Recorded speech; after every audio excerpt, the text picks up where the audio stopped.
మానవత్వం రోజు రోజుకు మంటగలిసిపోతోంది. బంధాలకు బీటలు వారుతున్నాయి. కొందరు మనుషుల్లో ఇసుమంతైనా విచక్షణ ఉండటం లేదు. క్షణికావేశంలో తొందరపాటు నిర్ణయాలతో దారుణాలు కొడగడుతున్నారు. 4 నెలల గర్భవతైన భార్య స్వాతిని భర్త మహేందర్ రెడ్డి కిరాతకంగా హత్య చేశాడు. ఆపై ముక్కలు ముక్కలుగా నరికేశాడు.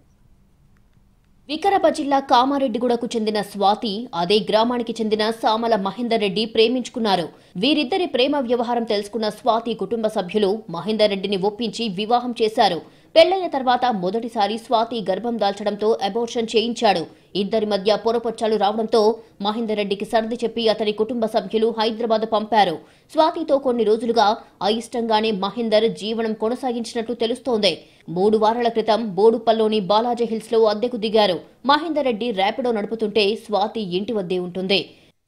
మ్యారేజ్ అయిన తర్వాత నుంచి బాగా ఇబ్బందులు ఉండడం, గొడవ పడుతూ ఉంటే ఊర్లో కూడా ఒక 498A కేసు ఒకటి రిజిస్టర్ అయింది వికారాబాద్లో.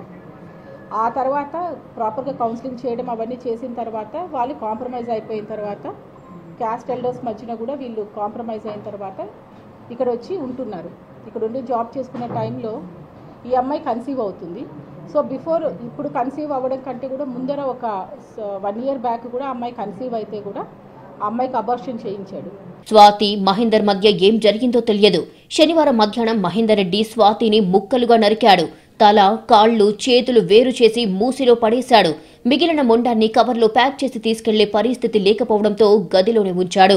అనంతరం స్వాతి ఆత్మహత్య చేసుకుందని తన సోదరికి సమాచారం ఇచ్చాడు. ఆమె స్వాతి తల్లిదండ్రులకు సమాచారం ఇవ్వడంతో పాటు బోడుపల్లోని బంధువులకు సమాచారం ఇచ్చింది. వారు మహేందర్ రెడ్డి ఇంటికెళ్లి చూడగా కవర్లో ముక్కలుగా ఉన్న శరీర భాగాలను గుర్తించి పోలీసులకు సమాచారం ఇచ్చారు.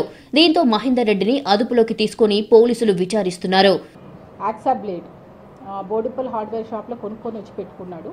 సో దాన్ని ఎప్పుడైతే అమ్మాయిని కొట్టి బెడ్ మీద వేశాడో ఆ అమ్మాయి అన్కాన్షియస్కి వెళ్ళిందో అప్పుడు యాక్సా బ్లేడ్ తీసుకొని అమ్మాయి head, legs and hands chop చేసేసి సపరేట్గా ప్యాక్ చేసేసాడు. సో దాన్ని ఏం చేశాడంటే డిఫరెంట్ చిన్నగా బయట పెట్రోలింగ్ ఇవన్నీ కూడా నడుస్తున్నాయి కాబట్టి చిన్న కవర్స్లో ఎవరికి అనుమానం రాకుండా ఒక బ్లాక్ కవర్స్లో కూడా దాన్ని చుట్టేసుకొని అవి తీసుకెళ్ళి ఆ మూసీ నదిలో పాడేయడం జరిగింది. ఘటన జరిగిన సమయంలో స్వాతి 4 నెలల గర్భిణిగా ఉన్నట్లు తెలుస్తోంది. స్వాతి చనిపోయినట్లు సమాచారం తెలుసుకున్న ఆమె తల్లిదండ్రులు బోరున విలపించారు. స్వాతి గర్భవతి కావడంతో భార్యాభర్తల మధ్య గొడవలు జరుగుతున్నాయని ఆమె కుటుంబ సభ్యులు చెప్పారు. వారి ఫిర్యాదుతో పోలీసులు కేసు నమోదు చేశారు. మృతదేహంలోని కొన్ని భాగాలను మార్చురీకి తరలించినట్లు సమాచారం. విషాదకర ఘటనతో మహేందర్ రెడ్డి స్వాతి స్వగ్రామంలో ముందు జాగ్రత్తగా పోలీసులు మోహరించారు. హత్య విషయం తెలిసిన మహేందర్ రెడ్డి తల్లిదండ్రులు స్వాతి బంధువులు దాడి చేస్తారనే భయంతో ఇంటికి తాళం వేసి ఊరు నుంచి పరారయ్యారు. 15 రోజులు నెల రోజులు సీట్లు ఇచ్చిపెట్టి ఆయన ఎక్కడ వెళ్ళిపోయినట. రూమ్లు ఇచ్చిపెట్టి తినేకి ఏం లేవు, ఏ దానికి ఏం లేవు. మా ఇబ్బంది అయింది. అమ్మాయి ఏం చేసింది, బాగా ఇబ్బంది పెట్టింది. చేను తీసుకుపోయింది, అన్నం పెట్టకుండా చేను పని చేయించింది, బాగా టార్చర్ పెట్టింది. నేను వద్దని చెప్పిన, మంటికి రాకని చెప్పిన. అడిగి కంప్లైంట్ ఇస్తే వాళ్ళు వెళ్ళిపించి మాట్లాడారు, ఆ పిల్లలందరూ మాట్లాడారు. 2 నెలలు నాగిటంగా పంచాయతీ పంపించినాం. మంచిగా మేము అనుకున్నాం.